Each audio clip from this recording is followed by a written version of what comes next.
Welcome everybody. Day 21 of the Democrat shutdown. It's now 3 weeks since the Democrats have decided to close the entire federal government.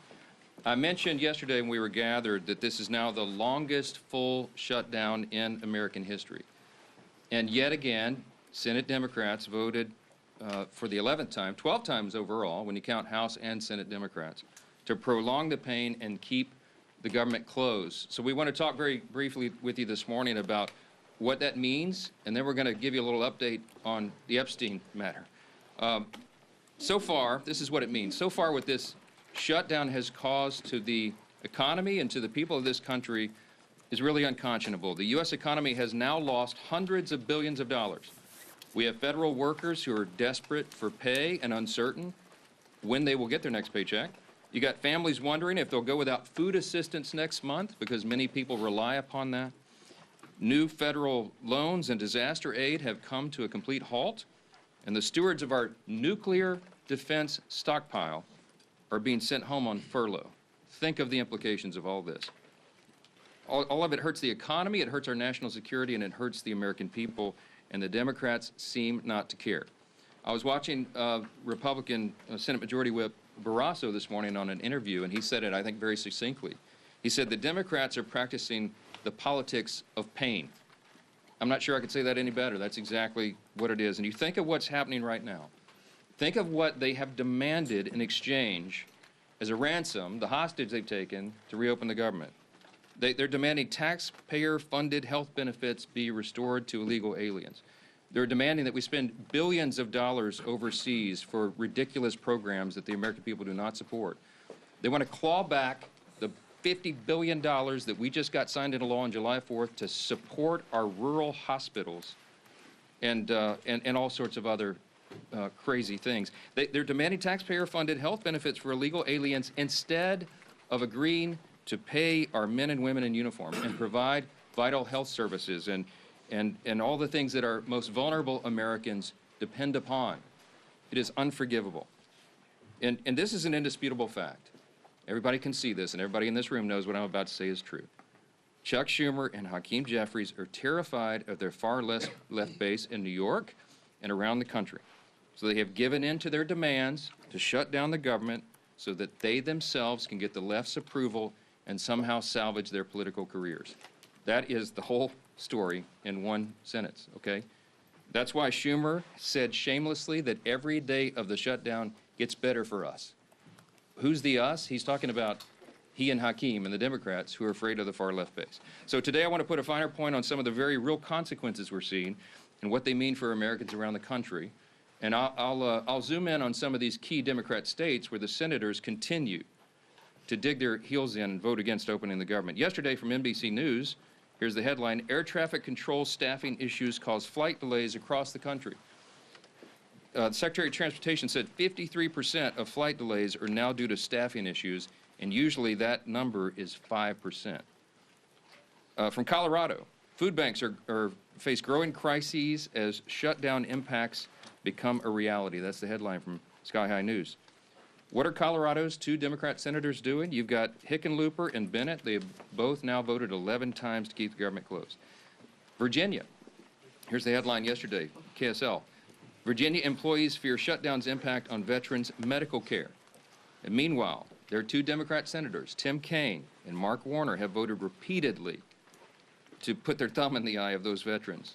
And they won't end this pain. From Hawaii, Hawaii News Now says, headline, government shutdown impacts telehealth for seniors in Hawaii. Seniors in Hawaii rely upon telehealth. Guess who's shutting it down? There are two Democrat senators, Brian Schatz and Mazie Hirono, voted again and again to keep the government closed and disrupt the health services for seniors in their own state. They've got a lot to answer to. From California, here's a headline, ABC 7 News. Alameda food banks step in to help TSA workers, families impacted by government shutdown. That is disgusting. And both of California's senators, Padilla and Schiff, have voted 11 times to block the pay of those TSA agents and their families, the paychecks they rely upon. From Illinois, WIFR, yesterday, federal courts in northern Illinois reduce operations due to government shutdown. The courts are reducing operations, and you've got Illinois Democrats Senators Duckworth and Durbin have voted to keep the government closed. We can do this all day long. That's a sample. Democrats used to care about the harm that shutdowns caused hardworking Americans, but now we can all see very clearly that was always based on politics and not principle, because they have thrown the principle out the window. And yesterday, there was an article from The Hill that laid bare that very fact. A Democrat senator was speaking anonymously and admitted, quote, people are going to get hammered if they vote for the House passed bill to reopen the government. The clean, nonpartisan CR, they're going to get hammered. Another insider said in that same story, quote, we would have enough votes to reopen the government if people were not terrified of getting the guillotine, okay? They mean it metaphorically, but in a political sense, that's exactly what they're concerned about. And think about the fact that we're just laying out here. These are simple facts. We come out here every morning and remind the American people of what's going on. Do not let them distract you from the facts.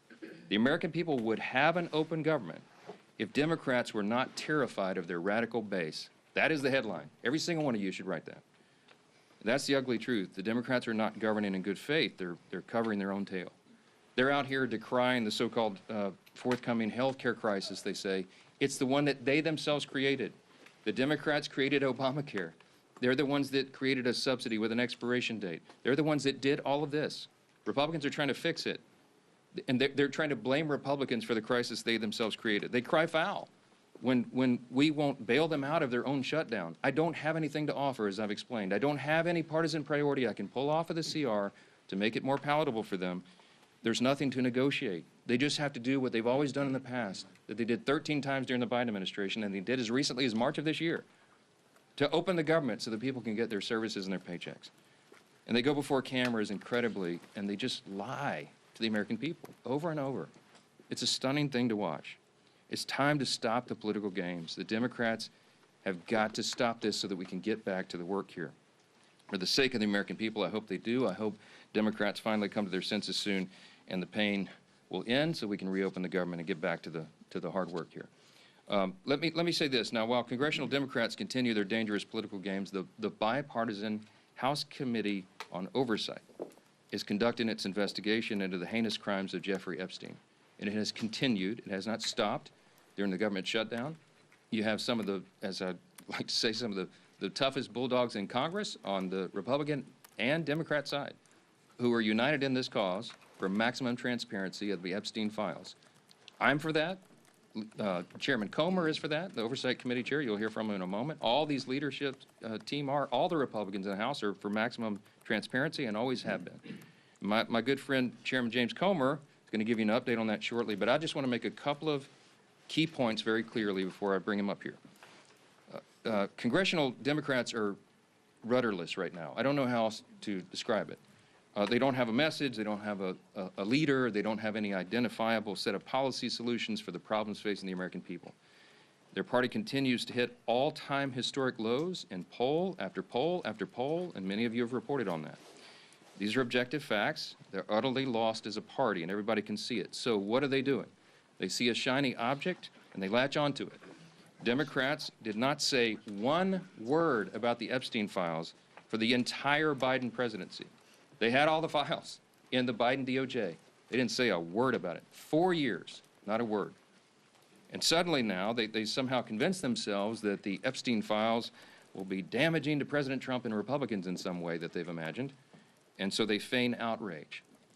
Let me be very clear about this. I've met with some of the Epstein victims. Some of these brave women have come forward. They were here on Capitol Hill, as you all know. We heard their stories. It's gut-wrenching. It's disgusting what they've been made to go through, and they bravely came forward. We're working around the clock to ensure that justice is served, and also as part of the oversight to figure out why justice has been delayed for so long. All credible information we will ensure is released to the public, and we also, at the same time, are fulfilling our responsibility to protect the innocent victims. By the witnesses' own testimony, these ladies who've come forward, they estimate there may be as many as 1,000 young women who were subjected to these heinous crimes. And many of them have chosen not to come forward and show their faces and reveal their names because it would compound the harm that they've already suffered. And so we want to protect those people. That's the sum total of all of this. That's our responsibility. And short of that, we want maximum transparency, and that is exactly what the American people are getting right now. That oversight investigation, they're working around the clock, and here's what the latest update, if you're not keeping track. They have now subpoenaed and released 43,000 pages of documents. They have subpoenaed and released DOJ and Epstein estate documents, with more to come. They've issued 11 deposition subpoenas, and they've released Bill Barr's deposition transcript. Just a few days ago, they released the transcript from the interview with Alexander Acosta. They requested and begun to receive suspicious activity reports from the Treasury Department, and the department has fully cooperated in that. And they published letters from Eric Holder, Merrick Garland, and James Comey stating they had no knowledge or information related to the committee's investigation. Those documents include the ones that were released on Friday of last week, okay? The Epstein estate documents include his personal phone logs, his travel logs, his financial records, the ledgers that many people have been wanting to see, and even his daily calendar. The investigation and continued document release is ongoing even as we speak. And let me say this clearly as well. The Bipartisan House Oversight Committee is already accomplishing what the discharge petition, that gambit, sought, and much more. The Epstein estate files that have been this new treasure trove, the third batch of information released right now, was not even included in the discharge petition. Didn't even think of it. And again, the investigation is bipartisan, it's nonstop, and it's far broader in scope than what is covered by the discharge petition, and has already yielded significant results. Unfortunately, some Democrats, and sadly even a couple of Republicans, have tried to make this a political issue. They seem to be more interested in trying somehow to lay a glove on the president than in securing justice for these victims, and I think that is shameful. But as Chairman Comer will tell you, the work of the bipartisan investigation continues, and we brought him here to share with you some of those thoughts. Chairman Comer, thank you for your hard work, and take it away. Thank you. Well, thank you, Mr. Speaker. As Speaker Johnson already said, today marks the 21st day of the Schumer shutdown. Democrats' political games are hurting hardworking Americans. This week, essential federal workers won't receive their paychecks because Democrats voted against paying them. That includes Border Patrol, CBP agents, TSA, FAA staff, DOD civilians, FEMA responders, and Capitol Police officers. The overwhelming majority of Americans oppose this Democrat shutdown.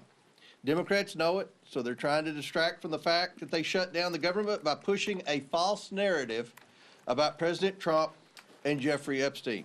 Let me be clear. No one is protecting Epstein or his associates.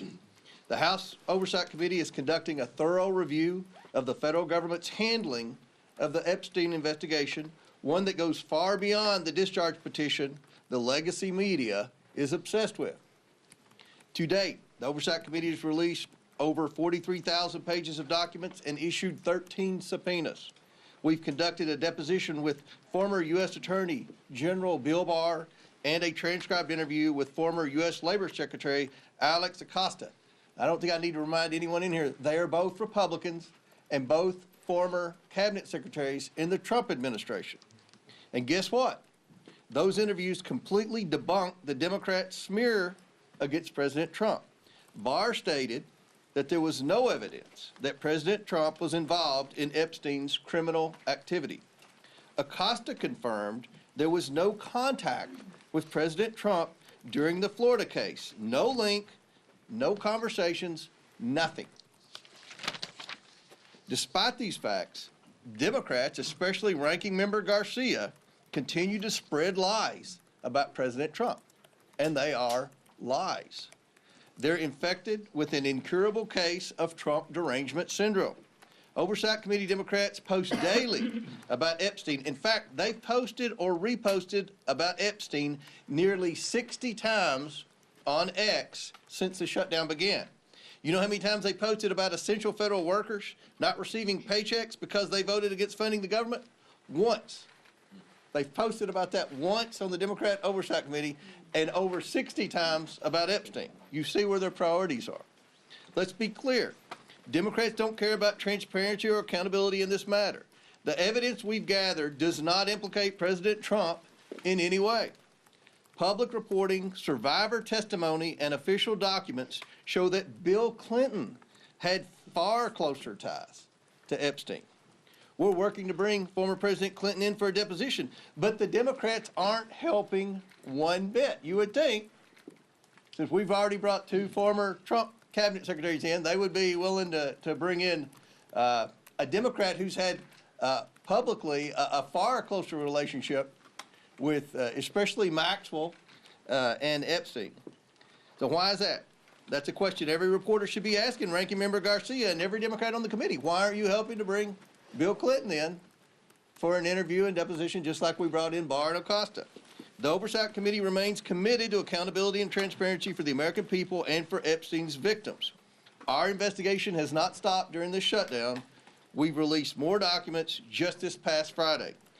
Democrats need to stop playing games and vote to reopen the government. With that, I yield back to the speakers.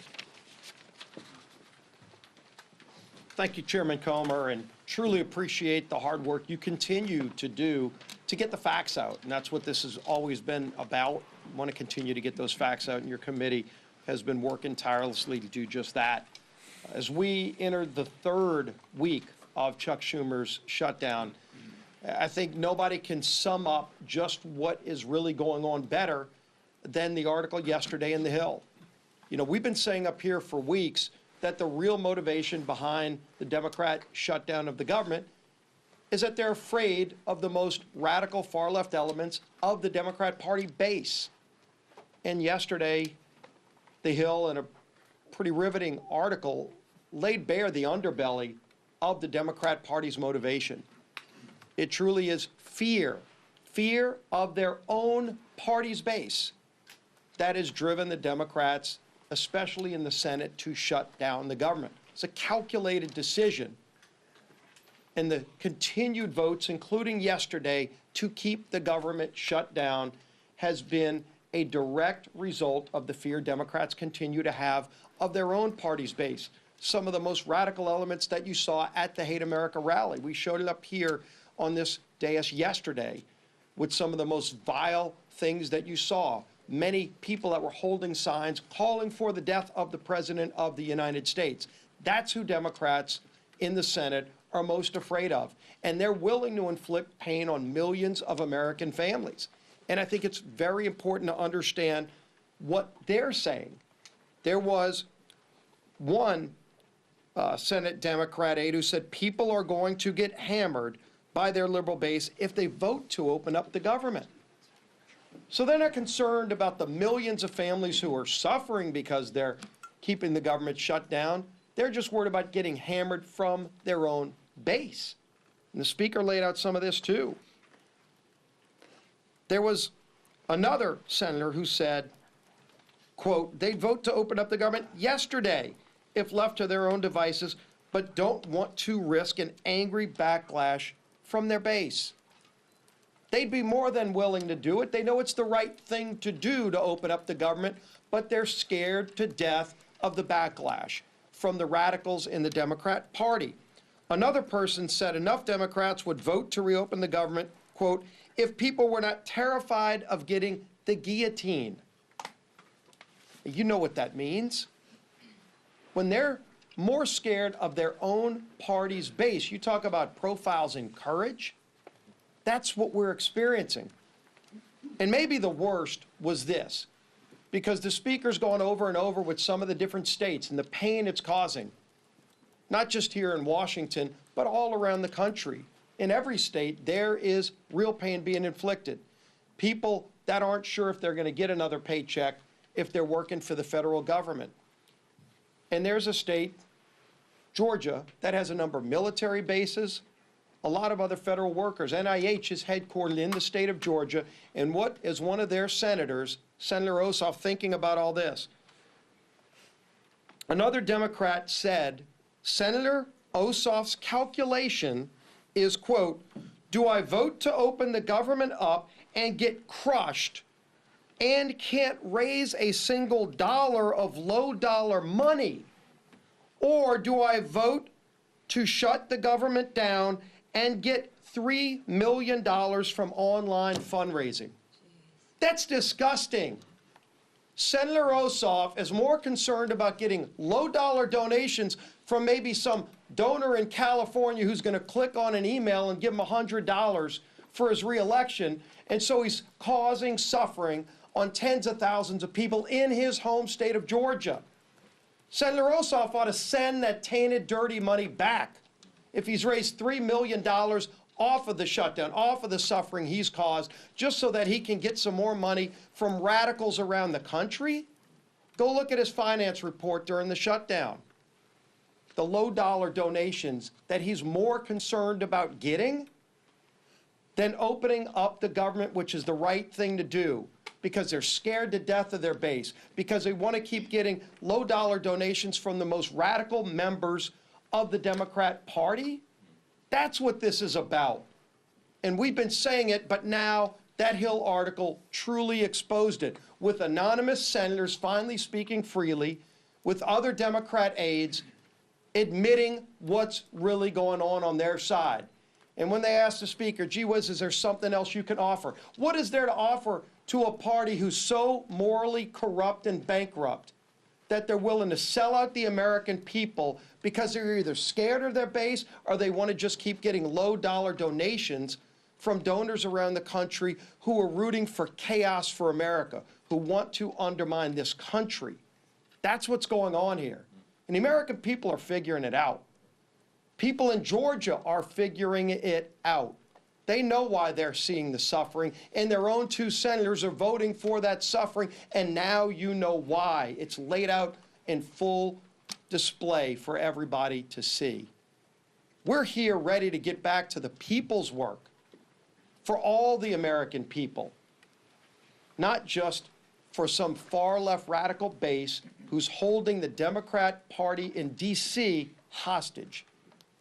Finally show some courage, some moral clarity. All we need is 5 senators to stand up and do the right thing, and it's long past time they do it. Now our whip, Tom Emmer.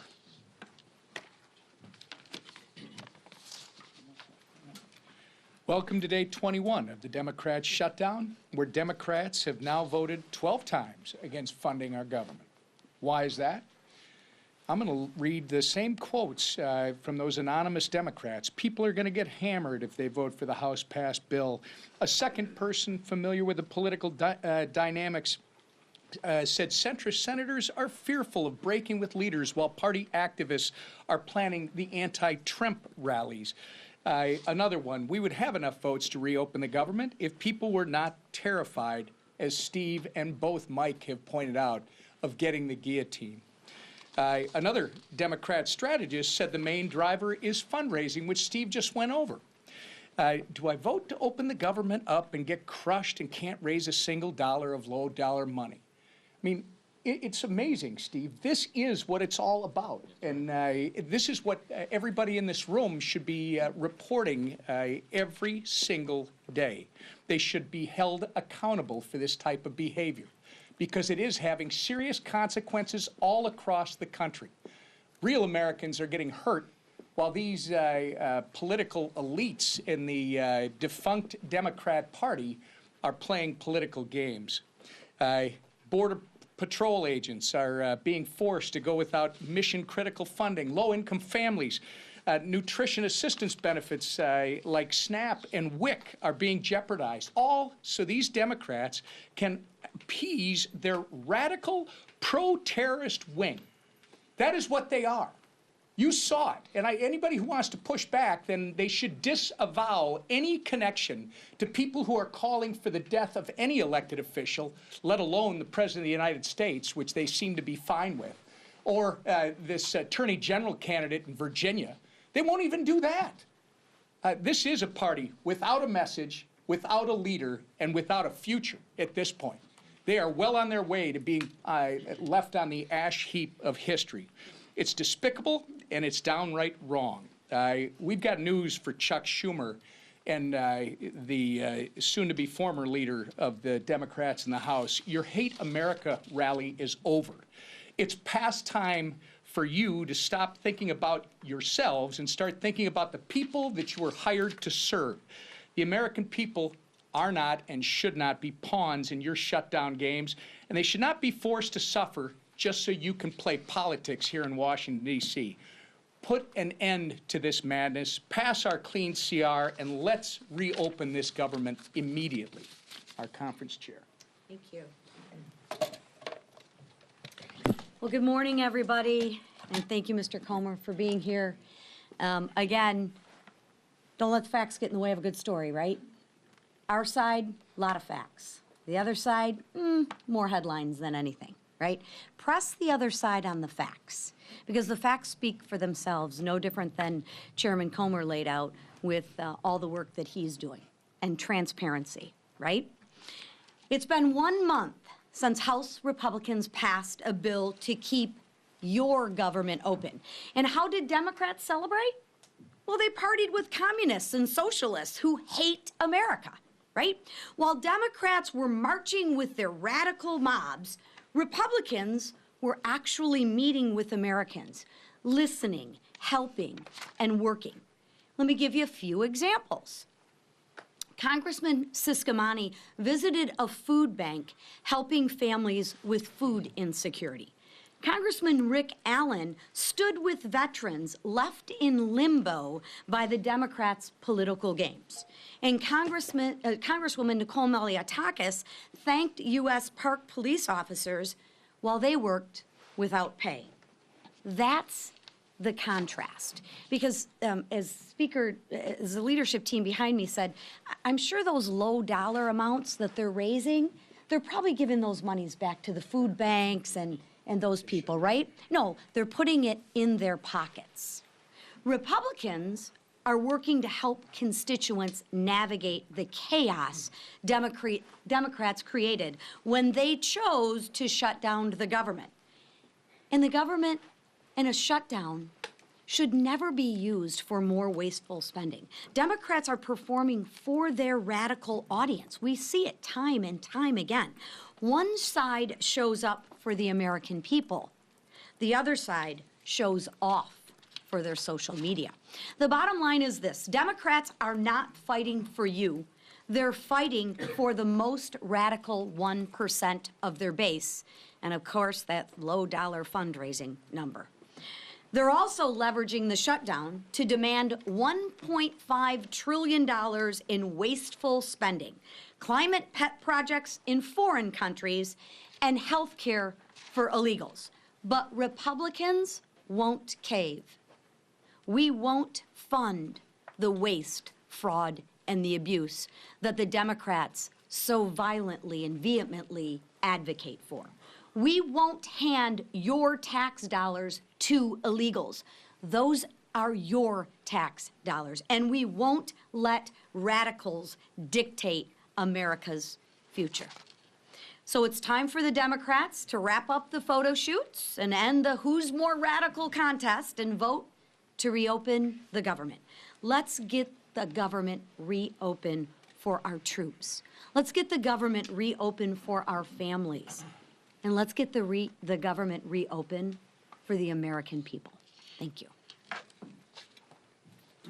Questions? Far right, yes, sir.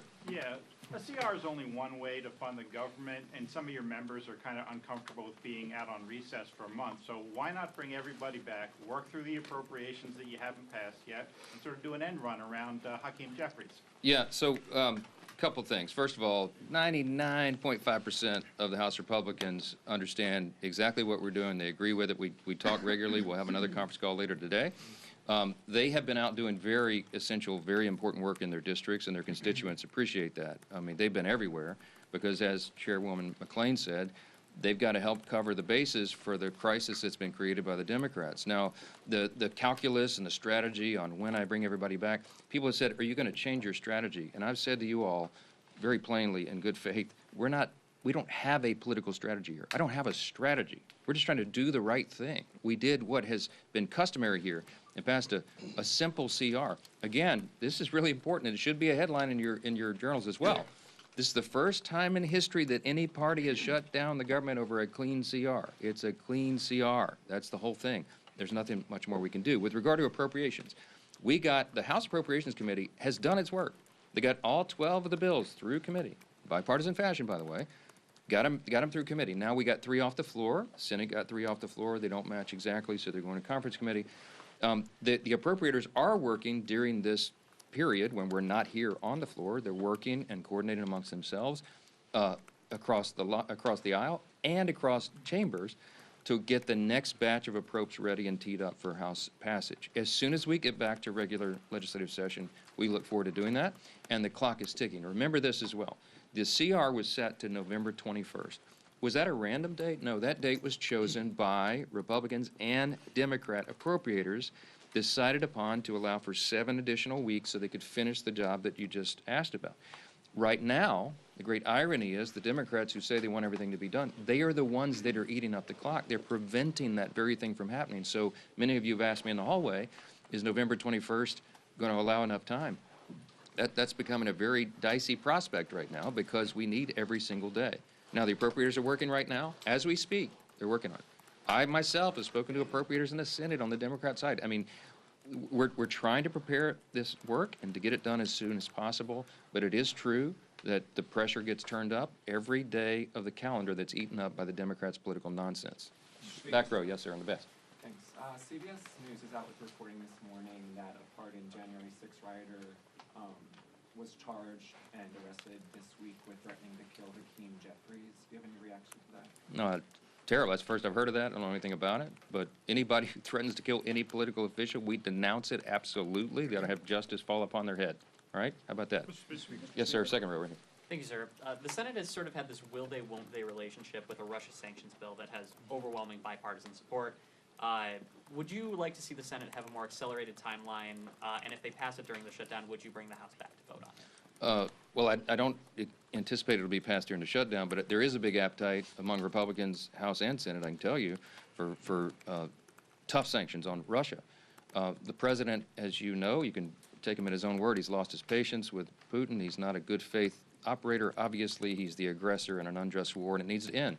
The president's using every leverage point he has to bring that a resolution, bring an end to that war that's killed so many people and cost so much money, and it's just been a terrible thing. Everybody on the world stage, I talked to my colleagues, my counterparts, the speakers of the various parliaments of the other free countries, the G7 and others, and everybody's unified on this. Everybody wants this to end. President Trump's the only strong enough figure on the world stage who has a chance of doing that. And you know he's bent over backwards to make it happen. Now, what we need right now is we need good faith on the part of Russia and Ukraine, that they would come to the table to work on a diplomatic solution to bring this to an end. The president's trying to force that in every way he can. The Republicans in Congress are ready to provide support for that, and any leverage that we can, including sanctions, we're open to, and we'll see how that develops. For sure. Mr. Speaker, getting back to the threat to Hakeem Jeffries, this is one of a number of individuals that were pardoned as a result of January 6th who have been rearrested on various charges. Did President Trump make a mistake by just offering up a blanket pardon for every single person that was convicted as a result of I don't know any of the details of this at all. I don't know who's been alleged to have been involved in this. I will say that anybody who threatens political violence against elected officials or anyone else should be have the full weight and measure of the Department of Justice on their head. I trust that that'll happen. I hope it will. We are intellectually consistent about that, obviously. I will tell you this. The violence on the left is far more prevalent than the violence on the right. Don't make me go through the list. You all know it. All of these the assassination culture that's been advanced now, this is the left in almost every case that is advancing this and not the right. So let's not make it a partisan issue. You don't want me to go there. We're just going to say anybody, any deranged individual, this has to stop. And the rhetoric that you saw on display on Saturday, we highlighted yesterday, it plays into this, okay? There are people that get triggered. There are deranged people in society when they hear elected officials participating in a rally that was paid for by Soros and sponsored by communists with signs and placards and mantras that were repeated that we should bring death to, fascist politicians. What they mean is they call every Republican a fascist now. They're calling for the death of elected officials. Please, enough of that. We got to stop it. Stop the rhetoric, stop all the nonsense, and stop the violence. What about the blanket pardon, sir? Was that the blanket pardons? Was that look, appropriate? I'm not going to address it because I'm not sure of the details of this, and I think we've said enough. You know where we stand, and every one of you should stand there the same way. We denounce violence from anybody, anytime. Those people should be arrested and tried. Mr. Speaker, should the president have